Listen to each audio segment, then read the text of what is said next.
mga kanegosyo, magandang araw sa ating lahat. Kumusta po kayo dyan mga kanegosyo? Sana ay nasa mabuti kayong kalagayan.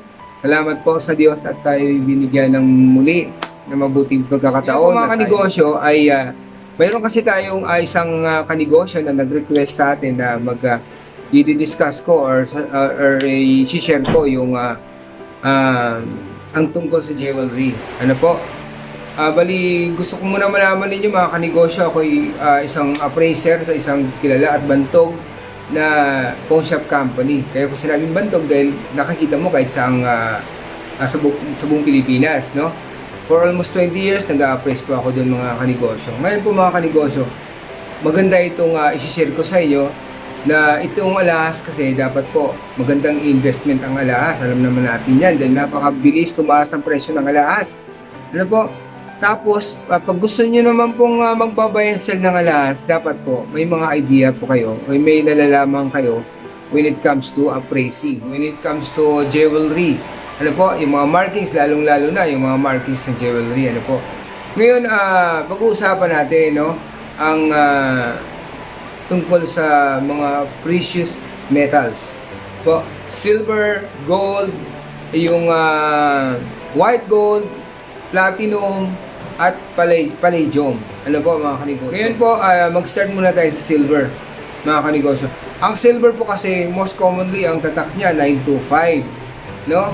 May nakalagay na silver, sterling, yung nakalagay na STR, tapos may nakalagay na ng ibang tatak naman, yung nakalagay na 958. Yun yung mga gawang Britain silver po yan, yung 958. Yung ibig sabihin po mga kanegosyo sa 925 or 958, ang 925 po kasi ang ibig sabihin ng mga kanegosyo, 92.5% ang pure silver na nandun sa jewelry ninyo. No? So nasa 7.5% other metal. Ano po? Yun po yung, kaya yung tatak niya 925. Yun po mga kanegosyo. Ito naman tayo sa yellow gold. Ang yellow gold po mga kanegosyo, ang 8K. Ang tatak ng 8K, 333 or 33.3%. No? Yung 9K naman po mga kanegosyo ay 375 or 37.5% gold ang nandun sa jewelry. Yung 14K naman po ay 585 or 58.5%. Okay? Yung 18K naman po mga kanegosyo ay 750 or 75% gold na nandun sa jewelry. Tapos yung 21K po mga kanegosyo ay 875 or 87.5%. Ang 22K naman po mga kanegosyo ay 916 or 91.6%. At panghuli po yung 24K ay 99.99 or 9999. Yun po yung 24K mga kanegosyo. Ano po? Tapos doon naman tayo sa white gold. Ano po? Yung white gold kasi dalawa lang usually ang tatak na nakikita natin sa white gold. Yung 750 po or 75%. Tapos yung 14K or 585. Now, punta naman tayo sa platinum, mga kanegosyo.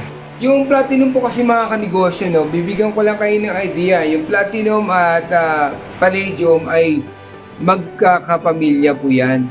So, yun yung dalawang metal na yan ay mas mahal yan doon compared doon sa gold. Ano po? Mas mahal yan. Kaya yung platinum, kung mayroon kayong platinum dyan at palladium, nako, tago nyo po yan muna dahil na mataas ang presyo ng platinum at palladium. Ngayon po, yung platinum po, ang tatak ng platinum na makikita natin o yung hallmarks na nakikita natin sa platinum, may nakikita yan usually mga kanegosyo ay plat 850 or PT 999 or 900 plat or 900 PT or 850 PT. Mga ganun po natin sa platinum. Ano po mga kanegosyo. Tapos punta naman tayo sa palladium. Yung po ay ang tatak ng palladium ay yung PAL or PALL 500, PD 950 yung PD999. Basta may PD po, PD, PAL, PLLL, PD, ganun po, palladium po yan.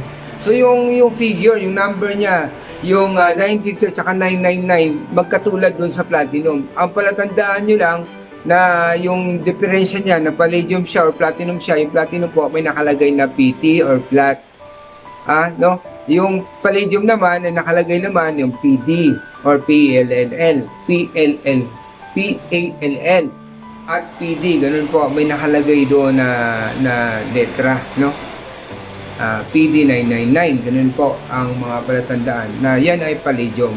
Opo, mga kanegosyo. Tapos mga kanegosyo, huwag kayong bumitaw sa aking susunod na mga video tungkol sa jewelry. Hanggang sa muli mga kanegosyo, kung lulubin ng Diyos, tayo muling magkita-kita.